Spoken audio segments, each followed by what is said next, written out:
RJD जितना मान सम्मान सारे पब्लिकों को देती रही है, उतना मान सम्मान किसी और पार्टी से नहीं मिली है। इसी वजह है कि हम लोग आरजेडी को वोट करने जा रहे हैं। क्यों गमछा लालटेन वाला नेता है, कहाँ वोट करेंगे? हम बीजेपी को। क्यों बीजेपी को? क्यों बीजेपी इसलिए कि हम लोग बीजेपी को वोट देते हैं। 10 लाख नौकरी देगा, बिना फैक्ट्री लगेले, बिना कुछ, तो वो अपने बाप के घर से देगा, वो अपने बाबूजी के घर से देगा। आप ही बताइए। एक लड़की को जला दिया गया, उसका पोस्टमार्टम तक नहीं मिला यूपी में। ये किसकी राज में था? ये बीजेपी के सरकार के राज में था। पुष्पम प्रिया चौधरी जो पीपल्स पार्टी नहीं आई है, उसमें हमें शतरंज छाप पे वोट देना है सर।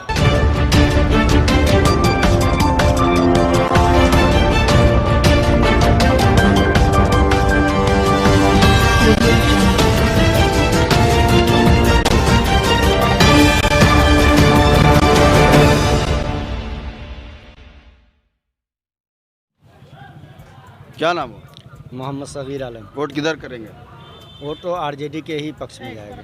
क्यों मुसलमान की एक पार्टी वो वैसी है जिन्होंने गठबंधन किया है उपेंद्र कुशवाहा और मायावती के साथ, जिनका उपेंद्र कुशवाहा की पार्टी इस विधानसभा में भी राम पुकार सिन्हा फाइट कर रहे हैं, तो क्या लगता है उनकी तरफ क्यों नहीं है? उनकी तरफ इसलिए नहीं है कि वो अभी नई पार्टी है, ये पुरानी पार्टी है, ये जुड़ी पार्टी है, जानी पहचानी पार्टी है। और ये इसका जो है ना स्ट्रेंथ बहुत ही बेहतर रहा है शुरू से आज तक। भले ही उसे किसी तरीके से फंसा दिया जाए, वरगला करके किसी तरीके से, ये अलग बात है, लेकिन उसका कथन बिल्कुल सत्य है आरजेडी का। और आरजेडी जितना मान सम्मान सारे पब्लिकों को देती रही है, उतना मान सम्मान किसी और पार्टी से नहीं मिली है। इसी वजह है कि हम लोग आरजेडी को वोट करने जा रहे हैं। क्यों गमछा लालटेन वाला नेता है? जी नहीं, मैं नेता नहीं हूँ। लालटेन वाला नेता रखने से लालटेन नेता नहीं हुआ। मैं इसके समक्ष इसलिए रखा हूँ कि मैं इसका प्रचार करूँ कि यही है मान सम्मान देने वाला, झगड़ा फसाद बचाने वाला बिहार में। बताइए यहाँ की विधि व्यवस्था पे क्या कहेंगे? यहाँ का विधि व्यवस्था बिल्कुल सही रहा है। अभी वर्तमान में जो फैसल रहमान जी जो है विधायक, जो है वर्तमान में बहुत अच्छा काम किया है। विधि व्यवहार से लेकर मान सम्मान भी सबों को दिया है, किसी से कोई जो है ना कटाक्ष नहीं किया है और न किसी के प्रबल उनका जो है ना बदजनी या कोई शिकायत रहा है। मुख्यमंत्री कौन बनेगा? मुख्यमंत्री तो तेजस्वी ही बनेगी। बेरोजगारी को क्या कहेंगे? बेरोजगारी जो है बिल्कुल बढ़ा के रखी है। ये पार्टी जो अभी फिलहाल जो चल रही है, वर्तमान जो सरकार चल रही है, ये बेरोजगारी को बढ़ा के रख दिया है।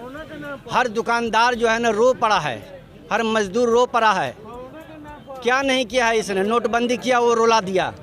लॉकडाउन किया, रोला दिया। इसके पहले जो आया क्वारंटाइन कराया, और उसका जब चेकअप हुआ तो क्वारंटाइन में कहा कि एकदम बिल्कुल सॉलिड पाया गया। फिर कैसे आ गया, फिर बीमारी कैसे बढ़ गई? इसका अंदर है कि इसके अंदर जो है ना कोई कला है, और इस कला को छिपा करके बीजेपी पार्टी रखी है और इस कला को बता नहीं रही है। महंगाई को क्या कहेंगे? महंगाई तो चरम सीमा पर पहुंच गई है, ऐसी बात नहीं कि नहीं पहुंची है।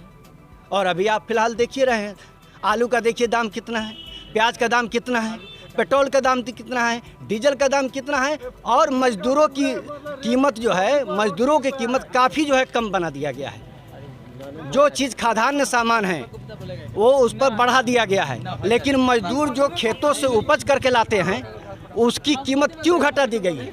उसकी कीमत तो बढ़नी चाहिए थी ना, लेकिन उसकी कीमत घटा दी गई और इसकी कीमत बढ़ा दी गई। क्या नाम है? हेमंत कुमार। अहमद जी, कहाँ वोट करेंगे? हम बीजेपी को। क्यों बीजेपी को? क्यों बीजेपी इसलिए कि हम लोग बीजेपी को वोट देते हैं।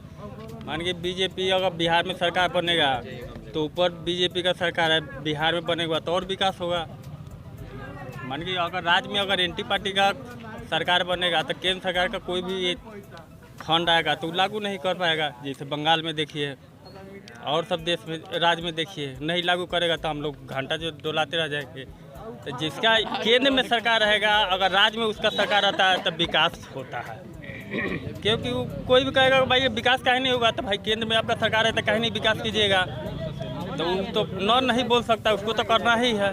अगर कोई एंटी पार्टी का बनता है तो कोई काम नहीं होगा। अभी तो दोनों सरकार तो एक ही है, केंद्र में भी और बिहार में भी, दोनों तो अभी सेम है, फिर विकास क्यों नहीं हो रहा? विकास मतलब किसको कहते हैं विकास, आप बताइए। विकास किसको कहते हैं? शिक्षा का स्तर, शिक्षा का बिहार में सबसे ज़्यादा अगर अपना भारत में आईपीएस अफसर बनता है कहाँ का बनता है? बिहार से बढ़ता है ना भाई।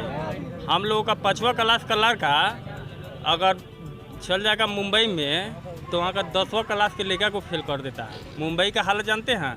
मुंबई में शुरू से मराठा पढ़ाई होता है, वहाँ का 10वां क्लास के लेकर हम लोगों का 5वां क्लास का। तो सबसे शिक्षा का स्तर हम लोग का बिहार और दिल्ली पूरा भारत में सबसे नंबर 1 है, समझे। शिक्षक जो है नीतीश कुमार के खिलाफ क्यों? अच्छा देखिए, एगो बात बताइए, लालू प्रसाद के टाइम में 1500 का नौकरी था जो टोले टोले था।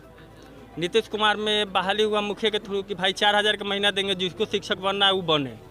तो मान के हम बेरोजगार थे तो हम तो 4000 के नौकरी पर गए, 4000 के बदला वो 16000 हुआ। अब कहिएगा हमको 40000 देने के लिए, तो सरकार का आमदनी नहीं होगा तो 40000 रुपये आपको देगा कहाँ से? आप तो 4000 के नौकरी पाए, आपको नहीं करना था शुरू में, आप नहीं करते, दूसरा कोई करता। 4000 से बदला 16000 हुआ, 16000 के बदला 26000 या 24000 हुआ। आप कहिएगा समान वेतन चाहिए, तो समान वेतन के लिए जब तक बिहार में विकास नहीं होगा, कोई फैक्ट्री नहीं लगेगा, वो कहाँ से देगा? वो अपने घर से तो देगा नहीं। आमदनी हमको नहीं हुआ तो हम देंगे कहाँ से? तेजस्वी यादव ने 10 लाख नौकरी देने का वादा किया है, क्या कहेंगे? अच्छा ये बताइए, 10 लाख नौकरी देगा बिना फैक्ट्री लगेले, बिना कुछ, तो वो अपने बाप के घर से देगा, वो अपने बाबूजी के घर से देगा? आप ही बताइए, यहाँ पर कोई कारखाना या कुछ बनेगा तब ना भाई। अगर ढाके में कोई लगता है तो यहीं का लोग का ना रोजगार मिलेगा, बाहर से तो आएगा नहीं, तो वो तो देगा। एक सवाल का मैं भी जवाब देना चाहूँगा, आपको मौका बेशक। नहीं, मेरी सवाल इन्होंने अभी जो किया है कि 10 लाख नौकरी जो तेजस्वी यादव कहाँ से देंगे, जो नीतीश कुमार ने और बीजेपी सरकार ने दोनों संगठन में कहा 19 लाख नौकरी कहाँ से देंगे, वो अब बताए कि 19 लाख नौकरी कहाँ से देंगे, वो भी बताए। 10 लाख वो देंगे मगर फैक्ट्री लगाने के बाद, और 10,000 जो नौकरी बोले 10 लाख नौकरी वो देंगे। 15 साल में तो कुछ नहीं हुआ, मगर 5 साल में ये करके दिखाएंगे, क्योंकि इन्हें भविष्य बनाना है और भविष्य के आगे ये किसी का नहीं सुनते। ये देखे हैं और समझ में आता है क्या ये जंगल राज आ चुका है कि नहीं अभी बीजेपी के राज में और ये जदयू की राज में जंगल राज है। जंगल राज कर, मगर 19 लाख नौकरी कहाँ से लाएंगे वो बताए पहले। 15 साल में क्यों नहीं दिया? लालू प्रसाद की बेटी के शादी हुआ था मीसा भारती के, तो हम पटना में थे, हम तो इस दोनों पार्टी को खिलाफ, तो वहाँ पर फर्नीचर वाला के पास जाके ज़बरदस्ती फर्नीचर लदवाता था। वो जंगल राज नहीं था, अपहरण होता था डॉक्टर का। हम देखा भाई, हम पटना में रहे हुए तो हम देखे हुए हैं। एगो डॉक्टर का कार गायब हो गया, वो गया कंप्लेन करने, तो लालू प्रसाद के आवास पर था, मुख्यमंत्री के आवास पर। तो मुख्यमंत्री ही जंगल राज किया। तभी नीतीश कुमार में तो सब कोनो है। पहले तो हम लोग 7 बजे 8 बजे के बाद घर पर जाते थे, आज के डेट में तो 10 बजे 11 बजे हम लोग घर पर जाते हैं। तो बताइए, अपहरण और गुंडागर्दी किसके राज में हुआ? ये सवाल का जवाब मैं जरूर देना चाहूँगा भाई साहब, मैं ये सवाल का जरूर देना। अभी ये जो अभी 2 कांड हुआ है, जो एक लड़की को जला दिया गया, उसका पोस्टमार्टम तक नहीं मिला यूपी में, ये किसकी राज में था? ये बीजेपी के सरकार के राज में था या किसके राज में चल रहा है? आज जो कांड हो रहा है, ये बलात्कार, अपहरण या किसी को भी धमकी दे देना, ये किसके राज में? जदयू के राज में, बीजेपी के राज में, एनडीए के राज में। आज कौन सा सुरक्षित है? कोई भी सुरक्षित नहीं। उस पहले से ज़्यादा ही क्राइम बढ़ गया, क्राइम तो कम नहीं है यहाँ। चलिए स्थानीय मुद्दे पे आते हैं। अभी यहाँ सिटिंग विधायक फैसल रहमान है, उनसे क्या शिकायत है? देखिए, विधायक हम लोग के, देखिए हम लोग के ढाका भी, हम लोग जो नगर पंचायत में होते हैं, किसी से भी पूछ लीजिए, यहाँ पर एंटी पार्टी भी है। नगर पंचायत हम लोग ढाका में फैसल रहमान 5 साल रहे तो क्या किए हैं? आप यही पूछिए। क्या किए हैं बताइए। आप यही लोग से पूछिए, कुछ नहीं किए। आप बताइए क्या? देहात में किए होंगे, देहात में तो हम लोग जाते नहीं। बाकी हम लोगों का नगर पंचायत में कुछ नहीं काम हुआ है। नगर पंचायत में जो बरगंडिया रोड पर हम लोगों का पानी साला 12 मास गिरता है, आज भी वो पानी विधायक जी के घर के पीछे गिरता है। चिराग पासवान आपके एनडीए गठबंधन से अलग हो गए हैं और उन्होंने नीतीश कुमार के खिलाफ पार्टी उतारा है। क्या असर कर रहा है, क्या प्रभाव डाल रहा है इस चुनाव पर? वो भैया देखिए, वो तो नया चेहरा है, तेजस्वी से लाख गुना अच्छा है चिराग पासवान। तेजस्वी तो 9वीं फेल है। एक बात बताइए, हम लोगों का बूढ़ बुजुर्ग कहते थे, पढ़ल लिखल के साथे रहबा तो खैबा बीरा पान, आ छोटका के साथे रहबा अनपढ़ गवार के साथे तो खैबा जूता चप्पल। तो पढ़ल लिखल के साथे रहिएगा तो वो भी कमाएगा तो हम भी कमाएंगे, बुद्धि सीखेंगे। आ छोटका 9वीं पास के साथे रहेंगे तो सला चोरिए के लूट सिखाएगा। 9वीं पास आदमी कच्ची करेगा। चिराग पासवान उससे, तेजस्वी यादव से लाख गुना अच्छा है। नाम वाहिद आसिफ खान हुआ। बताइए। इस बार किधर वोट करना है? इस बार आरजेडी को वोट करना है, क्यों आरजेडी को क्यों? क्योंकि माननीय विधायक फैसल रहमान जी ढाका नगर परिषद में अभी हमारे करीबी दोस्त एक भाजपा के थे, उन्होंने एक सवाल किया था, उस सवाल पे मैं जवाब पहले देना चाहूँगा आपको। उन्होंने कहा कि नगर परिषद में मेरा घर पड़ता और मैं नगर परिषद में क्या किया विकास, वो जाकर नगरीय परिषद में देखे कि क्या विकास हुआ।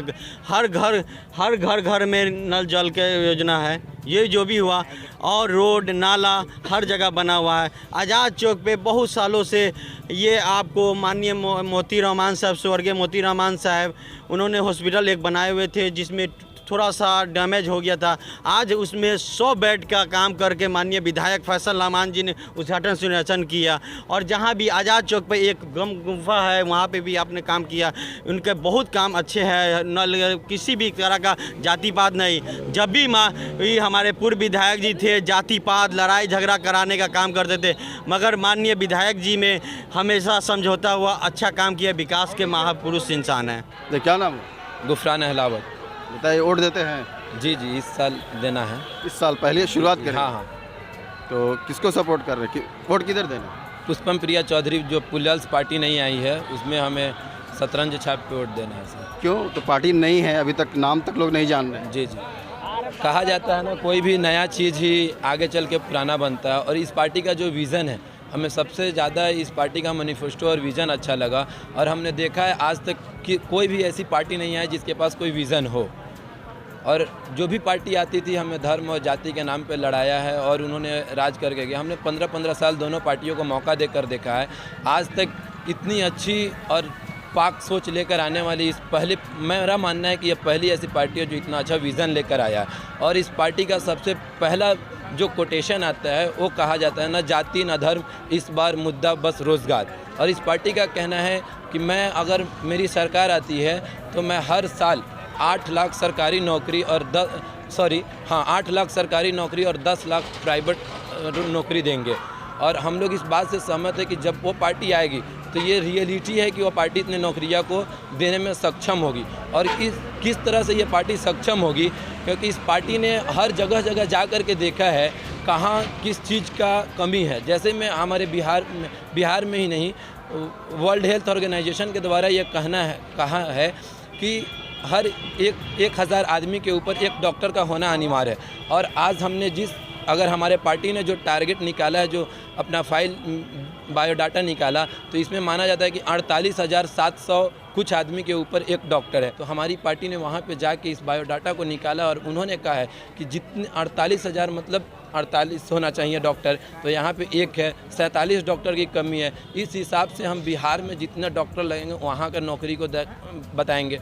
जिसमें हमारे कितने दोस्त हैं जो कि फार्मेसी का डिग्री लेकर के बैठे हुए, उनको नौकरी नहीं मिला तो कहीं प्राइवेट में जा कर के वो ये जिसमें कंपाउंडिंग कर रहे हैं। तो आखिर ये उनको परिवार चलाने का दिक्कत है, इसलिए वो आए हैं। नहीं तो वो भी आज फार्मेसी का नौकरी करते और अच्छा इनकम आता, वो ना कि ये 3,000 और 4,000 के महीना पे काम करते। तेजस्वी ने भी 10 लाख नौकरी का वादा किया। जी, तेजस्वी ने नौकरी का वादा तो कर दिया, और ये आपको जानना चाहिए कि उन्होंने 5 साल पे 10 लाख नौकरी का वादा किया। और पुष्पम प्रिया चौधरी का कहना है पर ईयर 8 लाख सरकारी नौकरी और 80 लाख प्राइवेट नौकरी देने का वादा किया। और इसने इस जरिए कहा क्योंकि उन्होंने हर जगह के पुराने फैक्ट्रियों को जाकर देखा है, अपने कदमों से जाकर के अपने नज़र से देखा है, उन्होंने किसी कहने के बात पे नहीं। और आप ये बताएं कि तेजस्वी ने कहीं भी बताया हमारे बिहार में आकर कोई ऐसे जगह पर गया है जहाँ पे पहले फैक्ट्री था, इसे बंद करा दिया गया है?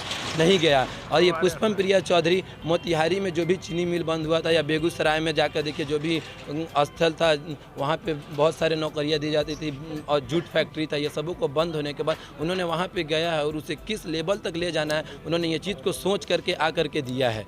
तो हम क्यों ना उस पार्टी पर सपोर्ट करें जो कि बाहर से आई और अपने अच्छे पैकेज को 11 करोड़ के पैकेज को उन्होंने छोड़ कर आया है, सिर्फ इसलिए कि उनको बिहार अपने मात्र जहाँ पे वो जन्म लिए है, जन्म स्थल से उन्हें मोहब्बत थी और उन्होंने आया है हमारे बिहार को आगे करने के लिए। और मैं ही नहीं, मेरा मानना है कि हम सभी बिहारियों को एक होकर के वैसे ही सरकार को जिताना चाहिए जो हर चीज़ को पॉइंट टू पॉइंट जाकर देख रही है और पॉइंट टू पॉइंट एक बात बता रही है और विथ प्रूफ बता रही है।